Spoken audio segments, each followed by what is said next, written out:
Mi suegra irrumpió en la sala de partos y gritó, «Ese bebé llevará mi apellido, no el tuyo». Al principio me reí, pensando que estaba bromeando, hasta que una enfermera me susurró que ya había intentado cambiarlo en el sistema. Entonces, mi esposo dijo algo que la hizo gritar aún más fuerte. Siempre supe que mi suegra era controladora, pero no esperaba que llegara tan lejos. Antes de tener a mi primer hijo, no sabía qué esperar. Un poco de contexto, me casé con mi esposo, Daniel, hace 3 años. Desde el principio, su madre, Silvia, dejó claro que no le agradaba. No era grosera abiertamente, pero me hacía sentir como si no perteneciera. Al principio, eran pequeñas cosas, olvidaba invitarme a eventos familiares. Me daba cumplidos disimulados o mencionaba a la ex de Daniel como si yo fuera solo un amor pasajero. Pero una vez que me embaracé, todo empeoró.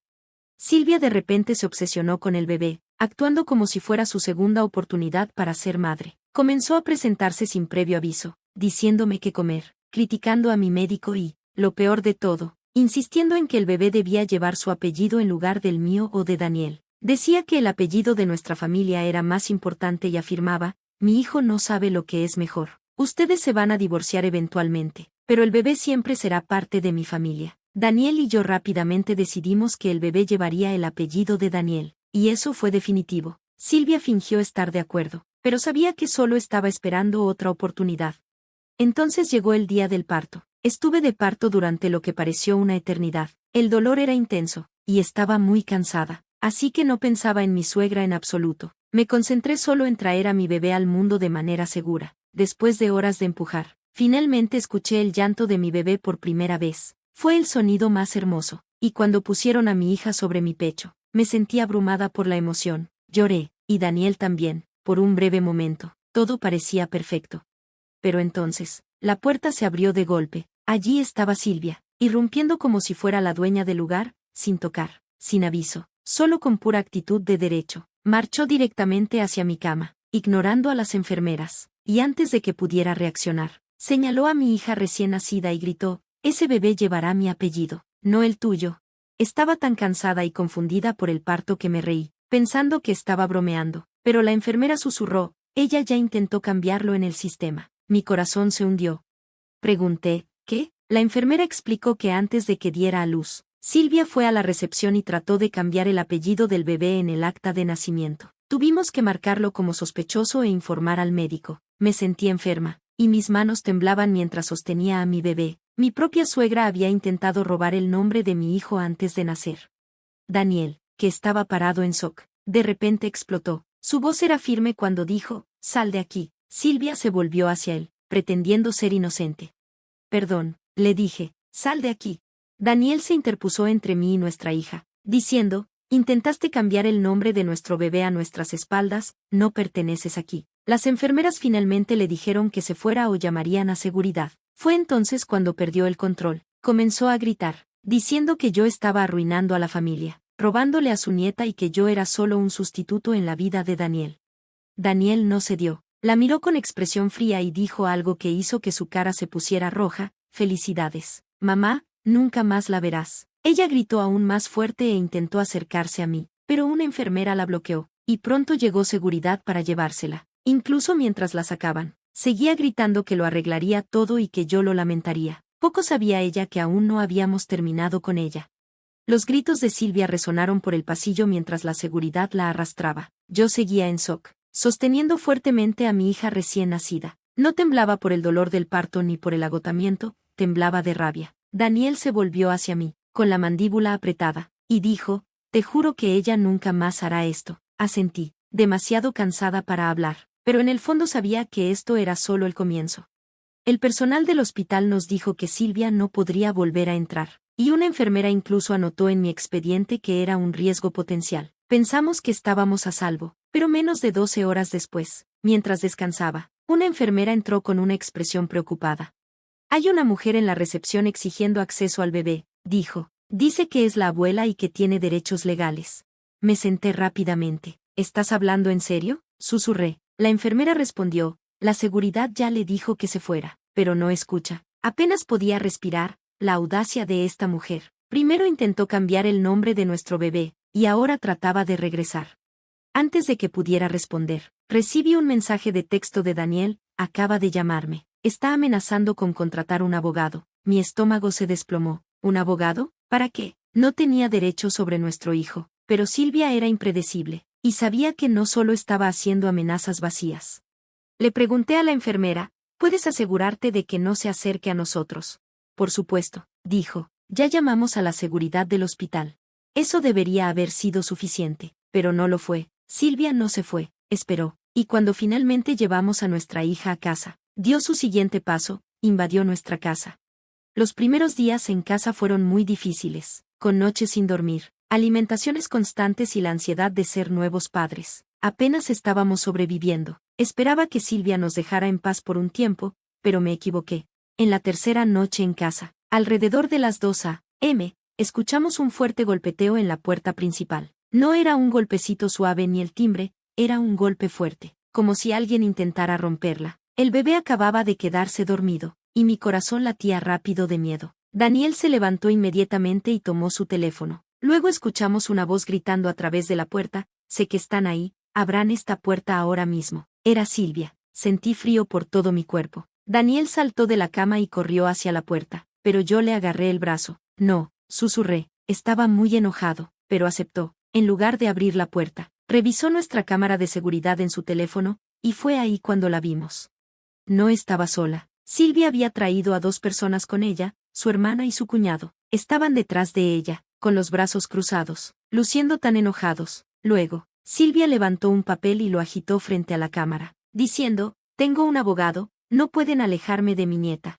Daniel maldijo entre dientes. ¿Es real? ¿Realmente involucró a un abogado? Llamé a la policía de inmediato. Silvia seguía gritando y golpeando la puerta, gritando, me están robando a mi nieta, los llevaré a juicio. Esto no ha terminado. Pareció una eternidad hasta que llegó la policía. Le dijeron que se fuera, pero ella se negó, gritó, y luego la arrestaron. Miré desde la ventana, con el corazón acelerado, mientras la metían en el coche patrulla. Su hermana y cuñado se fueron rápidamente, como si no tuvieran nada que ver con ello, pero sabía que esto no había terminado. Si ella estaba dispuesta a ser arrestada solo para probar un punto, podía hacer cualquier cosa. Unos días después de que tuvimos tiempo para recuperarnos, llegó una carta del abogado de Silvia. Ella estaba demandando por derechos de abuelos. Casi dejó caer la carta, mis manos temblaban tanto que apenas podía leerla. No puede hacer esto, susurré. Daniel caminaba de un lado a otro, con la cara roja de enojo. Ella cree que puede, está loca. En algunos estados, los abuelos pueden demandar por derechos de visita si estuvieron muy involucrados en la vida de un niño y luego fueron alejados. Pero nuestro bebé era recién nacido, no había pasado tiempo real con Silvia, no tenía caso, ¿verdad? Eso pensábamos, hasta que leímos más de la carta. Silvia no solo pedía visitas, también estaba alegando que Daniel no estaba mentalmente capacitado para cuidar de nuestro hijo. Si ese argumento tenía éxito, podría intentar obtener la custodia total. No podía respirar, mi visión se nubló. Esto no era solo una rabieta de una abuela, era una batalla, y si quería pelear, estaba lista para hacerlo. Está fuera de sí, murmuró Daniel mientras caminaba. Apenas podía hablar, el shock era abrumador. Sabía que Silvia era controladora, pero nunca imaginé que llegaría tan lejos. Daniel tomó su teléfono. Voy a llamar a un abogado. Vamos a detener esto ahora. Pero luego supimos algo aún peor. Silvia ya había presentado un informe a los servicios de protección infantil. 2 días después, se presentaron en nuestra puerta, una mujer con un traje y una carpeta, y un hombre detrás de ella. Sentí la boca seca en cuanto los vi, y supe que esta pesadilla estaba lejos de terminar. La vi. Estamos aquí para dar seguimiento a un reporte de negligencia y mala crianza, dijo la mujer con calma mientras recorría la casa con la mirada. Observaba nuestras reacciones y fijaba su vista en nuestro bebé dormido en la cuna. Tomé una respiración profunda y respondí en voz baja, adelante. Daniel, claramente enojado, se hizo a un lado para dejarlas pasar, y de inmediato comenzaron a hacer preguntas. ¿Alguna vez han dejado al bebé solo? ¿Hay drogas o alcohol en la casa? ¿El padre tiene antecedentes de problemas mentales o inestabilidad? Me dolió en lo más profundo. Silvia había orquestado todo esto para hacer ver a Daniel como alguien inestable. La trabajadora de Servicios de Protección Infantil, SPI, hojeó sus notas y dijo, recibimos un reporte anónimo de que el padre tiene arrebatos violentos y que el bebé podría estar en riesgo. Me sentí enferma. Quien haya dicho eso está mintiendo, respondí. Daniel es un gran padre. La trabajadora esbozó una sonrisa cortés y replicó, solo necesitamos verificar todo. Fue humillante. Revisaron nuestro refrigerador, inspeccionaron la cuna del bebé e incluso tomaron notas sobre nuestro lenguaje corporal. Después de aproximadamente una hora, se fueron diciendo, nos mantendremos en contacto. Daniel se sentó y se tapó la cara con las manos. Ella está tratando de que nos quiten al bebé. Apenas sabía qué decir. ¿Hasta dónde llegaría esta mujer? Pronto lo iba a descubrir. La evidencia falsa. Pensábamos que la visita de SPI había sido mala, pero luego nos llamó el abogado de Daniel. Necesitan venir a mi oficina ahora mismo. Nos apresuramos a ir, con el corazón acelerado durante todo el camino. Cuando llegamos, el abogado tenía un semblante serio. Acabo de recibir algo del equipo legal de Silvia. Sacó una carpeta y la deslizó por el escritorio. Daniel la abrió, y su rostro se volvió blanco. Dentro había capturas de pantalla impresas de mensajes de texto falsos. Hacían parecer que Daniel le había dicho a un amigo que no podía manejar ser papá, que estaba perdiendo el control y que incluso había pensado en hacerse daño a sí mismo y al bebé. Todo era inventado. Las manos de Daniel temblaban mientras sostenía los papeles. Ese no soy yo, eso nunca pasó. El abogado asintió. Lo sé, pero Silvia está usando esos mensajes para afirmar que eres inestable. Si un juez cree esto, podría imponer visitas supervisadas o incluso quitarte la custodia parcial. Sentí que me destrozaba por dentro. Ya no se trataba solo de la custodia, sino de arruinar nuestras vidas. Entonces Daniel preguntó, si ella falsificó mensajes, ¿qué más habrá falsificado? No teníamos idea, pero pronto lo descubriríamos. La jugada de la cuenta bancaria. Esa noche, Daniel revisó su reporte de crédito, solo para estar seguros. Lo que encontró nos dejó impactados. Se había abierto una tarjeta de crédito a su nombre, la cual él nunca había solicitado. Mi corazón se aceleró. ¿Qué demonios? Dijo. Daniel examinó más a fondo. La cuenta se había abierto meses atrás, y había cargos extraños, $200 aquí, $500 allá. El dinero iba destinado a un detective privado. Me di cuenta, nos ha estado espiando. Recopilamos todos los estados de cuenta y registros financieros. Cuanto más investigábamos, peor se ponía la situación. Silvia no solo trataba de arruinar nuestra reputación, hasta había sacado un préstamo a nombre de Daniel. Estaba intentando hacer que pareciera financieramente inestable. Daniel apretó los puños. Ya basta, vamos a ir con todo. Esa noche contratamos a un investigador forense. 2 semanas después, recibimos un correo electrónico que lo cambió todo. La SPI realizó una segunda visita y no encontró nada fuera de lo normal, y nuestra fecha en el juzgado se acercaba, pero Silvia aún creía que estaba ganando. Entonces, nuestro investigador llamó, encontré algo, necesitan ver esto. Nos reunimos en su oficina, y nos mostró un correo electrónico de Silvia a su abogado. En él, escribió claramente, si podemos hacer que él parezca inestable, yo puedo ganar, los mensajes ya están listos, solo hay que asegurarse de que SPI lo crea. Ella lo había admitido por escrito, me sentí mareada, esa era la prueba que necesitábamos. El abogado de Daniel miró el correo y dijo, esto es fraude, esto es perjurio, destruirá su caso. Finalmente exhalé, temblando de alivio, no solo vamos a detenerla, vamos a acabar con ella. Tenemos todo, el correo, los mensajes falsos, los registros del fraude bancario y los pagos al investigador. Silvia construyó su caso sobre mentiras, y estamos a punto de derrumbarlo todo. La bomba en el tribunal. La fecha del juicio llegó más rápido de lo esperado. Yo estaba nerviosa, pero Daniel se mostraba sereno, como un soldado listo para acabar con esta batalla de una vez por todas. Silvia entró luciendo confiada, con un elegante traje azul marino y su cabello impecablemente arreglado, con su abogado a su lado. Se veía presumida, como si ya hubiera ganado. En el momento en que nos vio, su sonrisa autocomplaciente casi me hizo enfurecer. Pensaba que nos había destruido, pero estaba equivocada. La audiencia comenzó, y el abogado de Silvia empezó. Su señoría, mi cliente solo intenta proteger a su nieto. Tiene serias dudas sobre la estabilidad mental y la irresponsabilidad financiera del padre. Contamos con evidencia que respalda esto. Entonces, el abogado de Daniel se levantó, con todo respeto. Su señoría, esa evidencia es falsa. La sonrisa confiada de Silvia se desvaneció cuando el juez preguntó, explique. Nuestro abogado continuó, nuestro investigador demostró que los mensajes de texto son falsos. Los metadatos no coinciden con el teléfono de Daniel, y las marcas de tiempo están alteradas. Luego está el fraude bancario, una tarjeta de crédito y un préstamo no autorizados a nombre de Daniel. Y, finalmente, El correo electrónico que dice claramente, si podemos hacer que él parezca inestable, yo puedo ganar, los mensajes ya están listos. Solo hay que asegurarse de que SPI lo crea. Cayó el silencio. Silvia palideció. Su abogado comenzó a revolver sus papeles nerviosamente. El juez se inclinó hacia adelante. Señora Holloway, ¿tiene alguna explicación?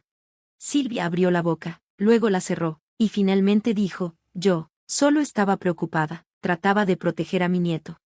El juez interrumpió bruscamente, fabricando evidencia y cometiendo fraude, su expresión me dice que eso no es cierto. Su voz se elevó, no estaba haciendo lo que haría una buena abuela. Daniel se burló, una buena abuela no arruinaría la vida de su hijo. Silvia lo miró con furia. Eres un tonto, ella te apartó de tu familia. Yo te estaba protegiendo a ti y al bebé. Daniel replicó en voz baja pero firme, tú no decides qué es lo mejor para mi hijo. El caso meticulosamente construido por Silvia se desmoronó. El juez declaró, se desestima este caso. La petición de derechos de abuelos queda rechazada con agravante. Además, impongo una orden de restricción permanente, usted no se comunicará con el señor, o la señora, Holloway, ni se acercará a su hijo. De hacerlo, será arrestada. Silvia sollozó, y su abogado trató de consolarla, pero ella lo rechazó. Sus ojos se encontraron con los de Daniel mientras suplicaba, ahora, Danny, ¿no le harías esto a tu propia madre? La expresión de Daniel era fría, tú te lo hiciste a ti misma. Lágrimas recorrían su rostro mientras susurraba, te arrepentirás, y salió furiosa. Las secuelas. Ojalá pudiera decir que todo terminó ahí, pero personas como Silvia no simplemente desaparecen. Intentó llamar desde números desconocidos. Envió cartas e incluso usó cuentas falsas en redes sociales para contactarnos. Pero la orden de restricción se mantuvo, y la investigación por fraude siguió su curso. Daniel y yo decidimos presentar cargos. No queríamos hacerlo, pero después de todo lo que había hecho, sabíamos que teníamos que detenerla. La batalla legal se extendió, pero finalmente, Silvia fue encontrada culpable de robo de identidad, fraude y de presentar un reporte falso a SPI. Fue sentenciada a 1 año de prisión y 5 años de libertad condicional. Cuando se leyó el veredicto, Silvia no gritó ni discutió, se quedó sentada en silencio mientras sus acciones finalmente la alcanzaban, y cuando se la llevaron, yo solo sentí alivio. Ha pasado 1 año desde entonces, nuestra hija está muy bien, y Daniel y yo somos más fuertes que nunca. No hemos vuelto a saber de Silvia. A veces me pregunto si alguna vez cambiará o entenderá el daño que causó, pero no me lo espero. Una cosa está clara, algunas personas no deberían formar parte de tu vida, sin importar cuánto digan que se preocupan por ti. Me niego a permitir que alguien así me controle. Ella se fue, y por fin somos libres.